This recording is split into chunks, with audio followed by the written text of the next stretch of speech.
Donc le raisonnement. Qui a tendance à raisonner pour ne pas faire quelque chose? Nous devons faire attention à ça.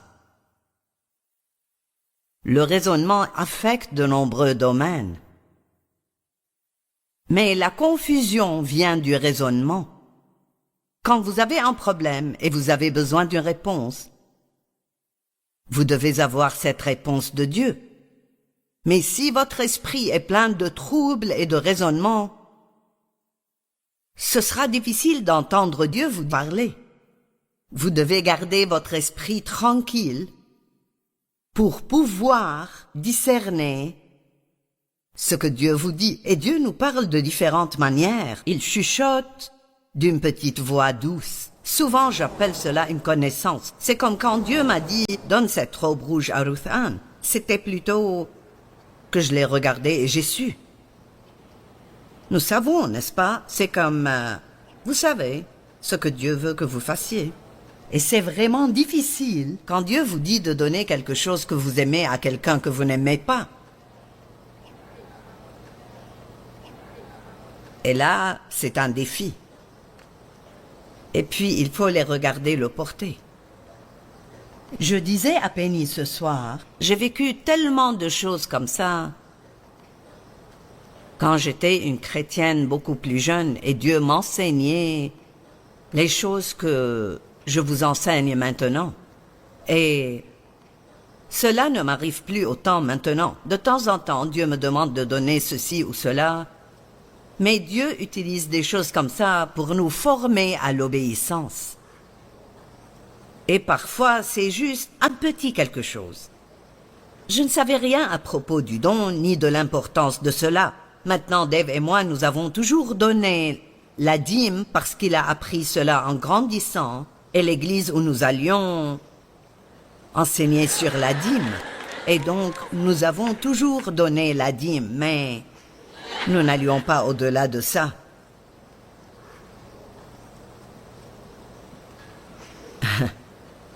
Beaucoup de gens disent maintenant, eh bien la dîme ne fait pas partie de la nouvelle alliance. Elle n'est pas dans le Nouveau Testament. Et je ne vous contesterai pas là-dessus, mais je dirai simplement ceci. Jésus a dit d'être généreux. Et si vous voulez parler du don, étudiez le mot généreux et voyez ce que cela signifie.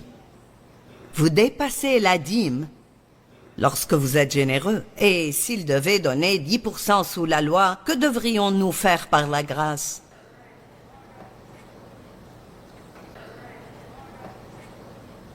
Donc ne venez pas me dire, ce n'est pas dans le Nouveau Testament. Ce ne l'est pas, mais il faut aller bien au-delà. Nous ne vivons plus sous la loi.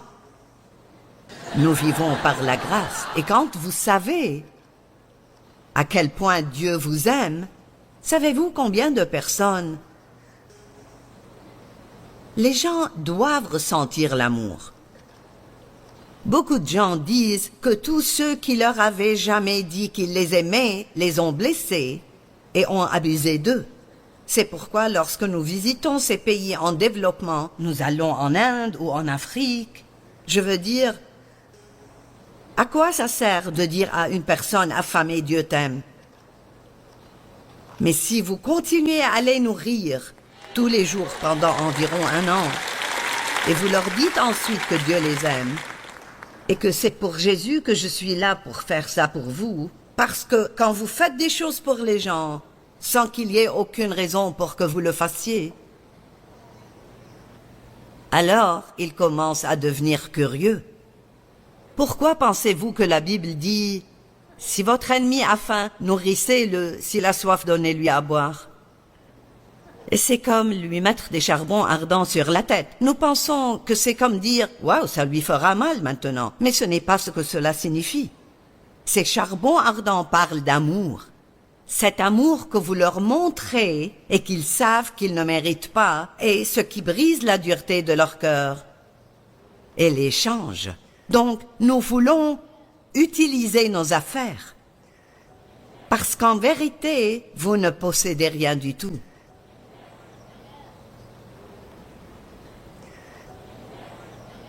Nous ne possédons rien. Rien ne m'appartient. Nous disons, c'est mon ministère. Eh bien, ce n'est pas mon ministère. C'est le ministère de Dieu et il me donne le privilège d'y participer.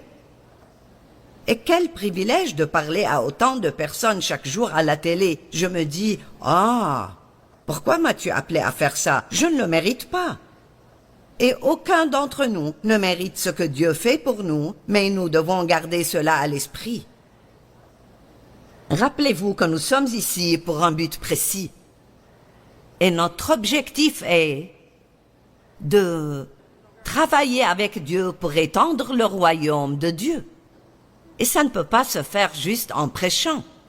Parce que les gens ont entendu beaucoup de prédications de 50 manières différentes.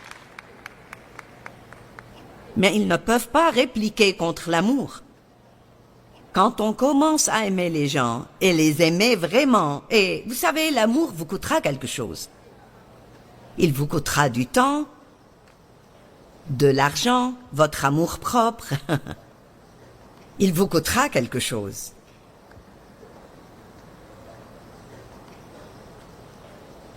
Et donc, Dieu utilisera des choses comme cette robe rouge ou ce bracelet pour vous entraîner à obéir. Quelqu'un d'autre a expérimenté cela? Oh, vous êtes douce, c'est bien. Est-ce que quelqu'un d'autre a déjà eu ce genre de choses? Si ça ne vous est jamais arrivé, c'est parce que vous êtes simplement sourd dans l'esprit. Vous n'êtes pas... Vous savez, nous devons prier pour que vous ayez des oreilles qui entendent ce que dit l'esprit. Et donc, la première fois où Dieu a commencé à m'apprendre ça, j'avais senti que Dieu voulait que je donne 10 $ à quelqu'un. Je ne voulais pas lui donner 10 $. J'avais donné la dîme, c'était suffisant. Oh, vous aimerez ça ce soir. Vous allez... La semaine prochaine, voyez ce qui vous arrivera la semaine prochaine. Et donc, maintenant, Dieu, si tu veux vraiment que je le fasse, je veux dire, si c'est vraiment toi, allez, nous voulons 4 confirmations pour donner 10 $. Si tu veux vraiment que je le fasse, Dieu, je le ferai. Et puis, cette pensée m'est venue. Même si ce n'est vraiment pas moi, je ne serai pas en colère contre toi si tu bénis quelqu'un. Nous n'avons pas besoin d'avoir une parole de Dieu et d'une prophétie et qu'un ange nous apparaisse pour être généreux. Ça devient simplement un mode de vie. C'est ce que vous faites parce que ça vous rend heureux et parce que Dieu est généreux. Amen. Donc, nous devons arrêter de raisonner et de demander toutes ces confirmations et décider de vivre comme Jésus a vécu. Amen. Bon, je n'ai pas encore commencé mon message, mais... En fait, je l'ai commencé. Je le fais juste à l'envers. Proverbe 18, 21. La langue a pouvoir de vie et de mort. Ceux qui aiment parler en goûteront les fruits, que ce soit pour la vie ou la mort. Vous connaissez l'expression « tu ravaleras ces mots ». Ça vient directement de la Bible. Et c'est vrai. Ce que nous pensons et ce dont nous parlons et ce dont nous nous nourrissons. Donc ça va de soi que si nous sommes négatifs et nous nous plaignons, nous bavardons, nous critiquons et nous jugeons et toutes ces choses, nous ne serons pas heureux. Mais je sais qu'aucun de vous ne fait rien de tout cela. Je me suis trompé de public. Vous n'avez besoin de rien de cela. Vous pensez probablement, j'aurais aimé qu'un tel soit venu ce soir.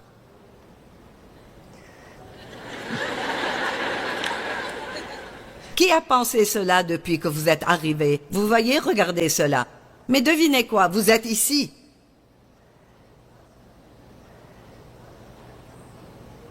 Job 6, 25 dit « Quelle force aurait des paroles à propos ?» Si les bonnes paroles sont fortes, les mauvaises paroles le sont aussi.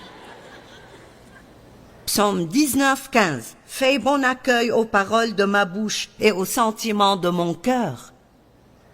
Que ce que je dis et ce que je pense soit agréable et acceptable pour toi. Vous voyez, Dieu nous a donné une capacité. Vous pouvez changer la journée de quelqu'un avec ce que vous dites. Cela m'arrive tout le temps et je suis sûre que tous ceux qui enseignent la parole ont vécu cela. Mais des gens me disent « Dans ton émission, tu as dit blablabla bla, et ça a changé ma vie. » Comment une phrase peut-elle changer la vie de quelqu'un? Eh bien, parfois, un mot de Dieu, je veux dire un seul mot de Dieu, peut complètement bouleverser votre vie et la transformer. Pouvez-vous imaginer ce qui se passerait si tout le monde dans cette pièce mettait son esprit et sa bouche au service de Dieu?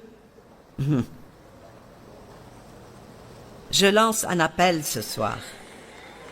Il est temps que votre bouche soit sauvée. Dieu me l'a dit une fois, alors je vous le dis. Vous pouvez être sauvé sans que votre bouche ne soit sauvée et votre pensée ne soit sauvée. Et nous devons réaliser à quel point ces choses sont importantes. C'est un message important. Et peu m'importe combien de fois vous avez entendu quelqu'un enseigner sur l'esprit et la bouche, nous en avons besoin encore et encore. J'en ai besoin. Si vous n'en avez pas besoin, je m'écouterai moi-même. Parce que j'en ai besoin. Le simple fait d'étudier pour ça me rappelle, nous nous rappelons que c'est facile de... Oh, tu as entendu? Quoi?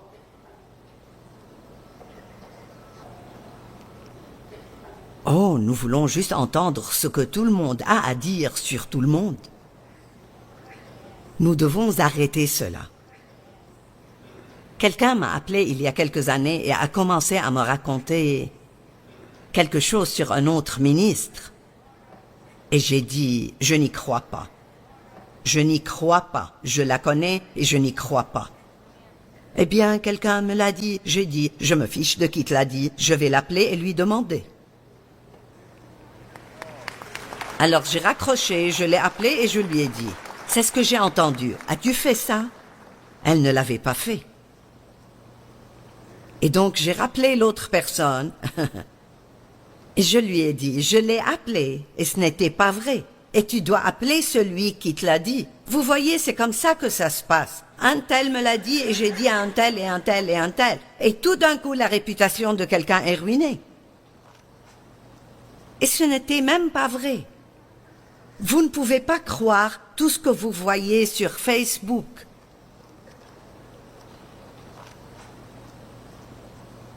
Je ne devrais probablement pas avoir à vous dire cela, mais les gens aiment y aller et juste exprimer leur laideur. Et c'est horrible. Vous savez, c'est une chose horrible de ruiner la réputation de quelqu'un.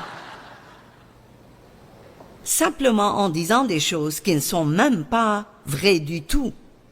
Pas du tout vraies. Donc, écoutez ça. Ésaïe 50, verset 4. L'Éternel m'a donné le langage des disciples pour que je sache soutenir par la parole celui qui est abattu. Il réveille, oui, matin après matin, il réveille mon oreille pour que j'écoute.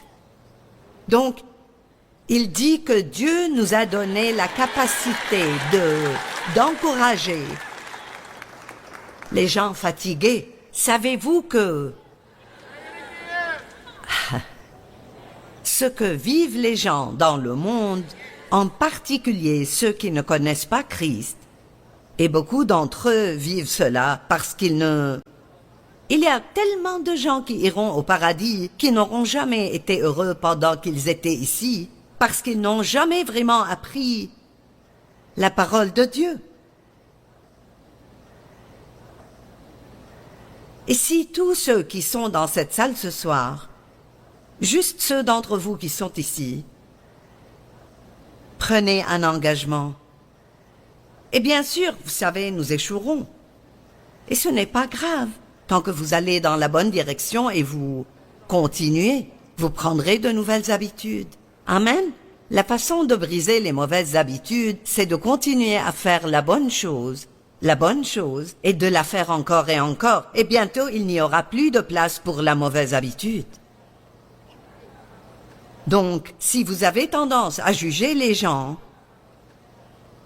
chaque fois que vous vous surprenez en train de juger quelqu'un, dites à voix haute, « Joyce, mêle-toi de tes affaires ». C'est ce que je fais. Quand je me surprends à faire ça, je dis « Joyce, mêle-toi de tes affaires ». Dave et moi, nous habitons à côté d'un jeune homme. Il possédait une grande maison. Et il était là tout seul. Et nous ne connaissons même pas son nom. Et un jour, nous nous demandions, pourquoi ce type voudrait-il cette grande maison? Dave a dit, c'est peut-être un investissement. J'ai dit, il y a beaucoup d'autres choses dans lesquelles il pourrait investir son argent. Donc nous avons discuté de l'avenir financier de cet homme et nous ne connaissions même pas son nom.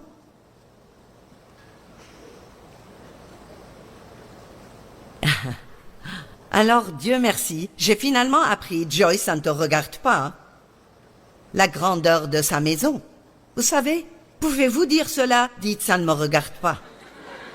Combien d'entre vous ont suffisamment d'affaires à gérer sans se lancer dans celle de quelqu'un d'autre?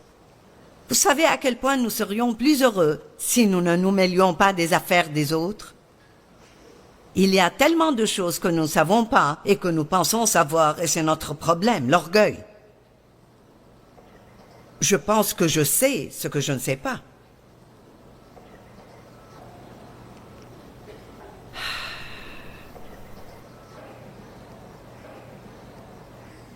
Je dois voir où je veux aller. Romains 12, 3.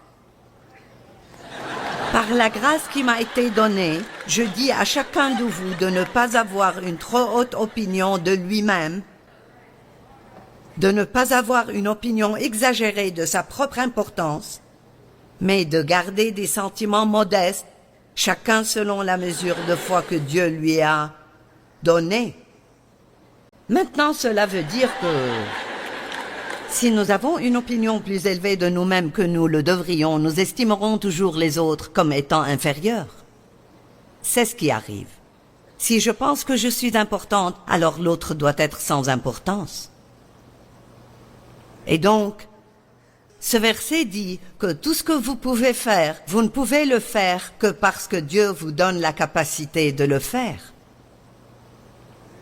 Nathalie ne peut pas chanter aussi bien qu'elle le peut parce qu'un jour elle a dit « je vais chanter ». Dieu lui a donné ce don et elle l'a perfectionné et a fait sa part. Mais Dieu lui a donné un don, il lui a donné sa voix. Il ne m'en a pas donné une. J'ai cette voix et la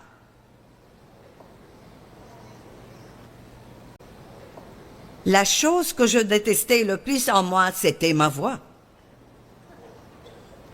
J'ai pensé, je veux avoir la voix d'une douce petite femme. Laissez-moi vous poser une question. Combien d'entre vous, en particulier les hommes, aucun homme ne m'écouterait à la télé si je disais « Tu es juste tellement mignon et je t'aime tellement ». Et il m'arrive toutes sortes de choses.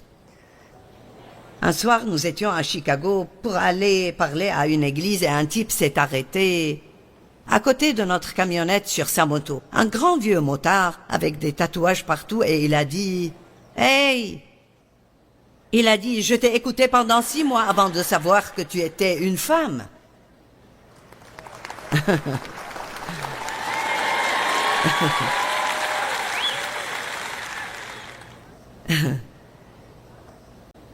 Ces trucs me dérangeaient, mais une fois que vous savez qui vous êtes en Christ, Allez! Quand vous savez que Dieu vous aime et qu'il vous a créé de sa propre main et que vous n'êtes pas une erreur, vous n'avez pas besoin d'être comme quelqu'un d'autre pour être bien. Dieu nous a donné des dons différents. Nathalie chante, je prêche, quelqu'un d'autre joue d'un instrument de musique. Je veux dire, je ne peux pas faire toutes les choses créatives que fait Ginger. Je ne peux pas faire ça. Elle est tellement créative. Mais j'ai écrit 150 livres. Et vous savez, ce qui est drôle, c'est que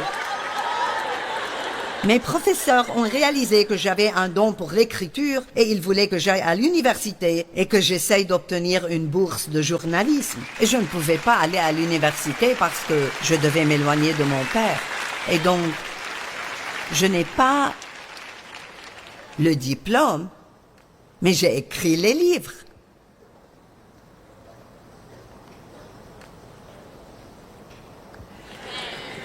Tout ce que nous avons est un don de Dieu. Alors, ne méprisez jamais quelqu'un d'autre parce qu'il ne peut pas faire ce que vous faites. C'était un problème que j'avais au début, et c'était une grâce pour moi quand j'ai finalement découvert que Dieu nous crée tous différemment et qu'il nous donne à tous des dons différents et il le fait exprès. Et vous êtes probablement marié à quelqu'un qui est l'opposé de vous. Allez!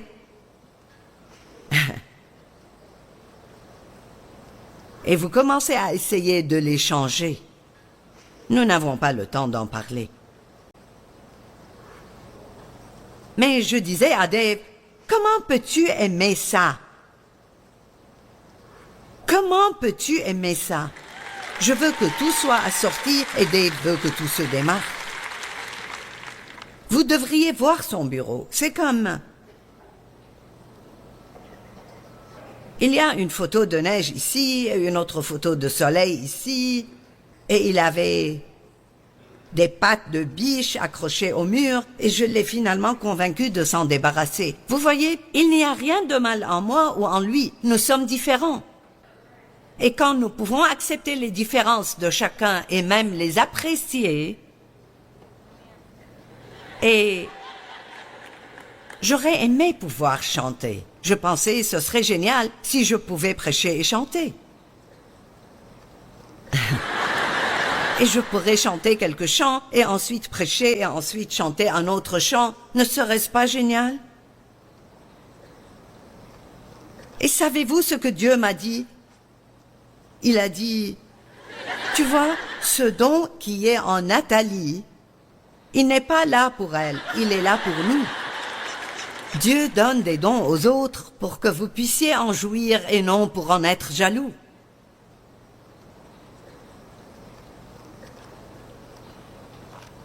Mon don me fait juste travailler. Elle doit travailler pour faire ce qu'elle fait. Elle doit garder cette voix en bon état. Pratiquer, pratiquer, pratiquer, pratiquer, chanter tout le temps, faire des gammes et prendre des cours de chant. Quelqu'un vient partager son don avec vous et j'aurais aimé pouvoir faire ça. J'aurais aimé avoir un ministère comme Joyce. Non, pas du tout. Nous voulons beaucoup de choses et nous ne sommes pas prêts à faire ce que nous devons faire pour les obtenir. Que celui qui croit être debout fasse attention à ne pas tomber. N'ayez pas une trop haute opinion de vous-même.